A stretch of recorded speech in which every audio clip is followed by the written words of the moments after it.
Shalom aleihim bisem Yesua Hamasiah. Salam sejahtera di dalam nama Tuhan Yesus Kristus. Bersama saya Pendeta Henry Tandianta, Master of Bibliology Study. Sebelum saya memulai, saya akan kembali mengingatkan tentang cek fakta. Bapa yang bukan Allah. Ya, disanjung-sanjung, ditinggikan, dimuliakan oleh gereja-gereja di luar sana. Sedangkan Yesus Kristus yang jelas-jelas Allah sejak dari sebelum segala abad sampai sekarang, sampai selama-lamanya, malah dinista, dihujat, direndahkan, hanya dijadikan anak, dijadikan putra, dan ditolak sebagai satu-satunya Allah. Cek saja. Saya Pendeta Henry Tandianta MBS. Kita akan membahas tentang salah paham tentang penciptaan. Bapak Ibu Saudara, nanti silahkan membaca di komen ya. Komen akan kita isi dengan description tentang khotbah ini. Ya, komen ini biasanya nanti tempatnya paling bawah ya, terus di scroll aja ke bawah ya, supaya Bapak Ibu semua bisa membaca yang kita sedang bicarakan ini. Saya akan membacanya ya. Salah paham tentang penciptaan. Siapa sang pencipta segala sesuatu? Allah. Iya benar ya. Ya benar kalau segala sesuatu itu diciptakan oleh Allah. Lalu pertanyaannya, Allah yang mana? Ya, nah ini banyak yang salah paham. Allah adalah roh, Yohanes 4 ayat 24. Tinggalkan segera yang memahami Allah itu pribadi, Allah itu zat, tinggalkan ya. Yohanes 4 ayat 24, Allah itu roh. Namanya juga kalau roh Allah itu always one spirit, selalu satu roh, tidak pernah dua atau banyak roh, apalagi pribadi ya. 1 Korintus 12 ayat 4 dan 13. Satu roh, R-nya huruf besar, itu roh Allah. Bapak Ibu Saudara, kesalahpahaman tentang penciptaan ini diawali dengan Yohanes 1 ayat 1. Ya, dasar pembahasan penciptaan haruslah Yohanes 1 ayat 1. Jika kita itu salah memahami ayat ini, maka nular salah pula memahami tentang penciptaan. Yohanes 1 ayat 1, pada mulanya adalah firman. Sekali lagi firmannya F-nya pakai huruf besar. Dalam bahasa Inggris disebut word, W-nya, W-nya juga pakai huruf besar. Ini tidak sama dengan firman perkataan Allah. Tidak sama. Ya, firman F huruf besar itu beda dengan Allah berfirman, menyampaikan firmannya, kata-kata ya. Beda ya. Pada mulanya adalah firman, F-nya huruf besar. Firman itu bersama-sama dengan Allah dan firman itu adalah Allah. Kan ada kata bersama-sama, Pak. Kalau bersama-sama itu dua apa satu? Ini kan roh. Balik lagi ke 1 Korintus 12 ayat 4 dan 13. Satu roh. Kalau Anda tidak memahami ini, maka biar sampai dari bayi sampai nanti Anda semua meninggal, masuk alam maut, Anda nggak akan paham. Kok nggak masuk Firdaus, Pak? Nggak akan masuk Firdaus. Orang yang nggak paham Yohanes 1 ayat 1 nggak akan masuk Firdaus. Bayangkan saja banyak pendeta di sana selalu mengatakan begini, firman itu perkataan Allah. Jadi Allah itu mempunyai firman. Ya. Allah itu di samping mempunyai roh juga mempunyai firman. Wah, ini benar-benar pendeta yang sekolah cap apa itu ya. Karena yang dipelajari teologi ya seperti itu. Ayat Alkitab berkata bahwa firman itu bersama-sama. Dua apa satu? Ya satu. Namanya roh itu satu, R huruf besar. Roh Allah itu satu. Kalau Anda dicekokin oleh paham yang namanya pribadi, maka ini dua. Wah, jungkir balik sudah istilahnya udah nggak akan bisa Anda paham. Selama Anda tidak mau meninggalkan doktrin yang namanya Allah itu pribadi, maka silahkan ke laut aja. Mau pendeta kek, mau romo kek, Yohanes 1 ayat 1, jika Anda gagal memahami ini, ke laut aja. Maka Anda akan menyesatkan segala umat. Ya. Ya. Untuk mempermudah memahami, ya. Allah itu yang duduk di tahta surga disembah di surga. Dalam bahasa yang mudah dimengerti, Allah itu yang duduk manis di surga. Udah, ngerti? Jadi Allah itu duduk manis di surga. Sedangkan firman itu Allah juga dong, firman, betul, yang berkarya. Saya ulang. Allah itu duduk manis di surga, sedangkan firman itu berkarya. Bisa nangkep sampai sini? Firman itu adalah Allah. Nangkep? Jadi bukan dua pribadi yang berbeda ya. Oke. Nah, lalu apa karyanya Sang Firman yang adalah Allah itu ya? Inilah daftar karya Sang Firman ya. Allahnya tetap duduk manis di surga ya.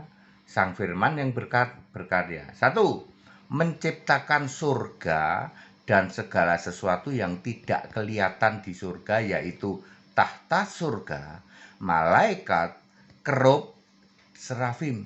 Kolose 1 ayat 16 ini nggak pernah orang pada paham ini, bahwa Sang Firman itu menciptakan surga duluan ya. Sebelum menciptakan sesuatu ya surga dulu dicipta. Di situ ada tahta surga, pemerintahan surga, ada malaikat, ada kerub, ada serafim. Lalu kedua, menciptakan bumi yang belum berbentuk dan kosong, dan air samudra raya yang gelap gulita. Kejadian 1 ayat 2. Penciptaan ini bersamaan atau satu era waktu dengan penciptaan surga.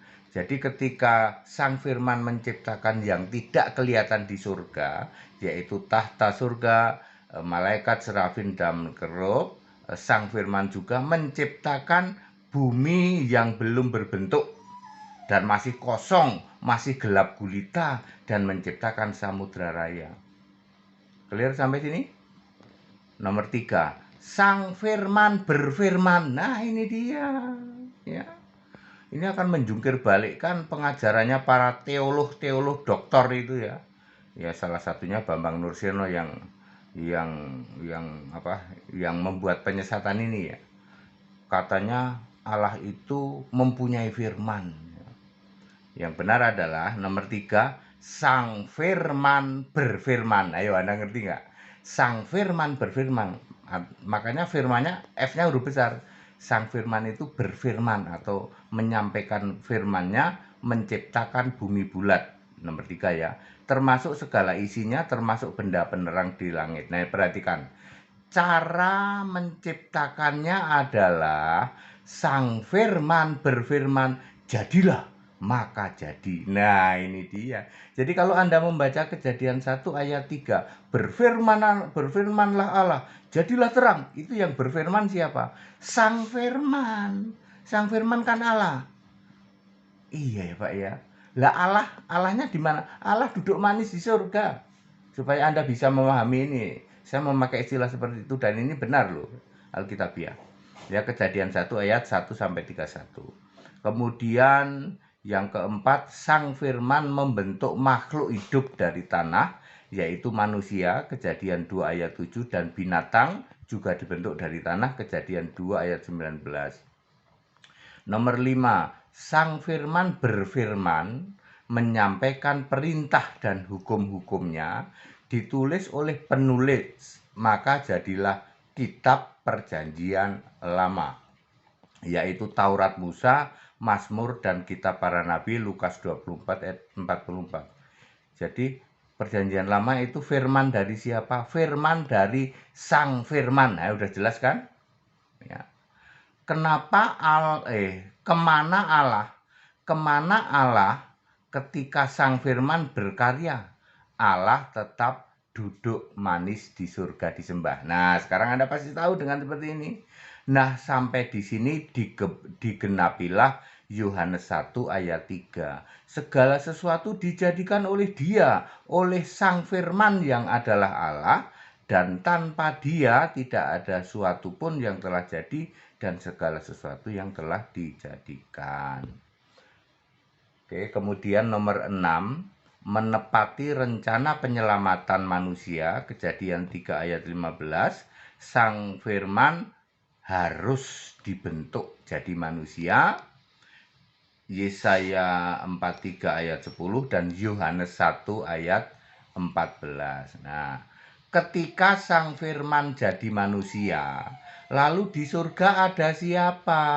Ya, di surga ada Allah yang duduk manis, disembah di surga oleh malaikat, kerub, dan serafim. Oh, jelas banget ya Pak ya. Ya. Nomor 7, Sang Firman jadi fisik manusia, mati disalib, dikubur, lalu bangkit. Sang Firman menjadi manusia, namanya Yesus. Lukas 1 ayat 31. Lalu pertanyaannya, Allah yang di surga, yang duduk manis disembah di surga, namanya siapa? Yohanes 17 ayat 12 menulis, yaitu namamu yang telah engkau berikan kepadaku.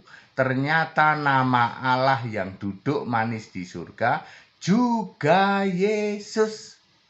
Jadi Sang Firman yang jadi manusia namanya Yesus, dan Allah yang duduk manis di surga juga namanya Yesus. Ini mungkin belum pernah Anda dengar. Seumur Anda jadi pendeta, seumur Anda jadi romo. Makanya saya mau katakan, ayo para pendeta, para romo duduk manis ya, duduk manis, dengerin nih khotbah ini nih. Ya, ini tidak pernah Anda dengar dari pelajaran teologi manapun, bahwa Allah yang duduk manis di surga itu ternyata punya nama Yesus. Lalu Firman yang jadi manusia juga Yesus ya. Oke. Karya penyelamatan yang dilakukan oleh Sang Firman yaitu menebus manusia berdosa yang tadinya milik iblis karena dosa yang diwariskan atau dosa waris Adam Eva, lalu sudah ditebus, dibayar lunas, manusia itu kembali jadi milik Allah bagi yang mau merespon percaya. Markus 16 ayat 16 ya. Bagi yang mau percaya dan dibaptis, selamat ya. Karena dosa yang menjadikan kita semua milik iblis sudah ditebus, sudah dibayar lunas. Bagi yang mau percaya lo ya. Kalau Anda yang menolak Yesus Kristus satu-satunya Allah, ya nggak akan selamat. Ya, Anda yang masih penyembah Bapa tidak akan selamat. Bapa itu bukan Allah. Bapa itu adalah nickname atau sebutan ya, karena orang Yahudi selalu menyebut Allah itu Bapa. Bapa juga kiasan Yesus Allah. Ketika Yesus jadi manusia, Allah yang di surga yang duduk manis siapa? Yesus juga. Makanya Yesus berkata, Bapa itu kiasanku. Aku itu adalah Allah yang duduk di surga sana loh. Yang duduk manis di surga. Ya. Oke, terus kita nomor 7. Udah. Nomor 8. Yesus fisik manusia yang naik kembali ke surga, kembali sebagai Sang Firman. Yesus kan mati di salib, lalu bangkit, lalu naik ke surga. Balik lagi dong jadi Sang Firman. Betul, Wahyu 19 ayat 13, dan namanya adalah Firman Allah. Pada mulanya adalah Firman, Firman bersama-sama dengan Allah, dan Firman Allah. Firman itu adalah Allah. Nah, sekarang balik lagi, dan namanya Firman Allah. Kembali lagi ya. Dulu ada Firman bersama-sama dengan Allah, Yohanes 1 ayat 1, maka sudah kembali dengan naiknya Yesus ke surga, di surga juga ada Firman Allah. Nomor 9, Firman yang namanya nomor 8 dulu.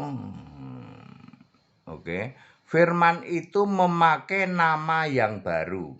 Ya kan Yesus naik ke surga, balik lagi dong jadi firman, betul. Memakai nama yang baru yaitu anak domba. Wahyu 3 ayat 12 ya. Jadi, maka sejak Yesus naik ke surga, di surga ada Allah yang duduk di tahta dan ada anak domba yang berkarya.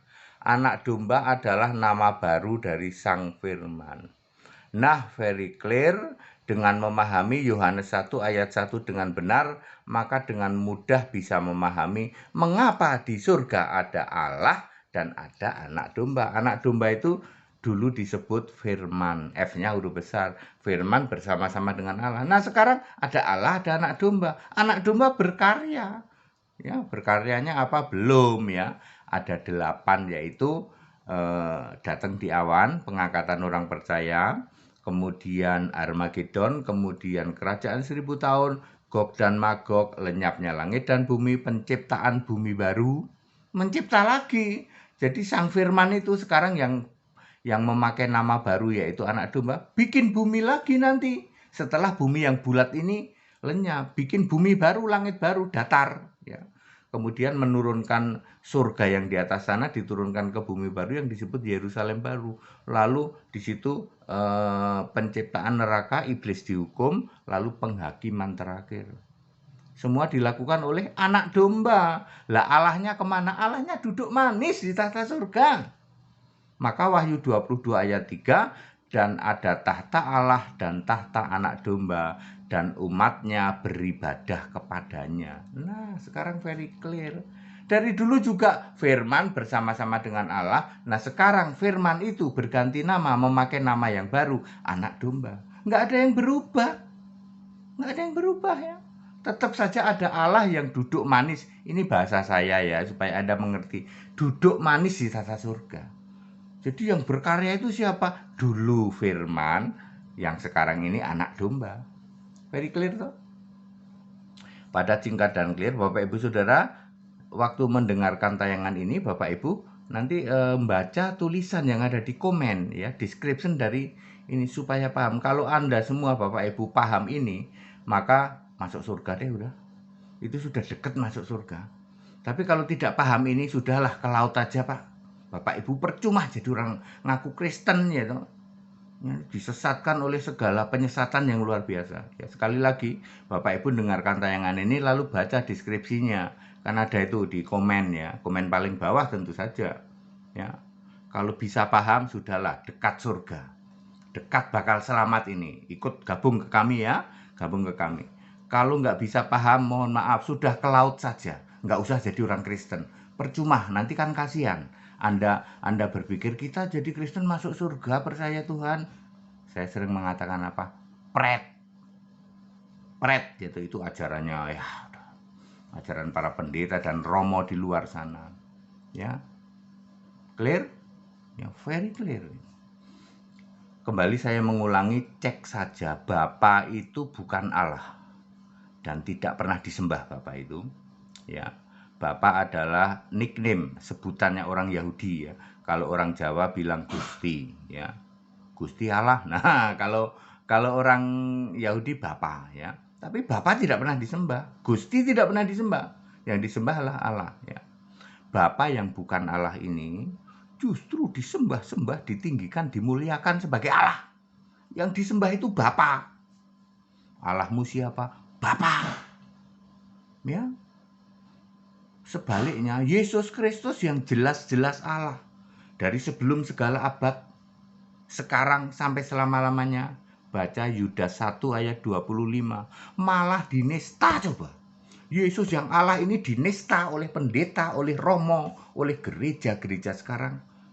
Ya, dihujat, cuman dijadikan anak, dijadikan putra, dan ditolak sebagai satu-satunya Allah.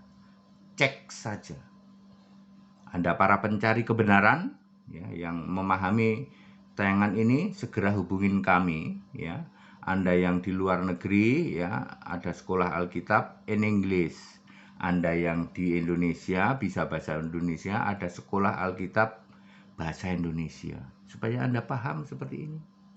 Ya, baik, segala hormat untuk Yesus Kristus. Haleluya, amin.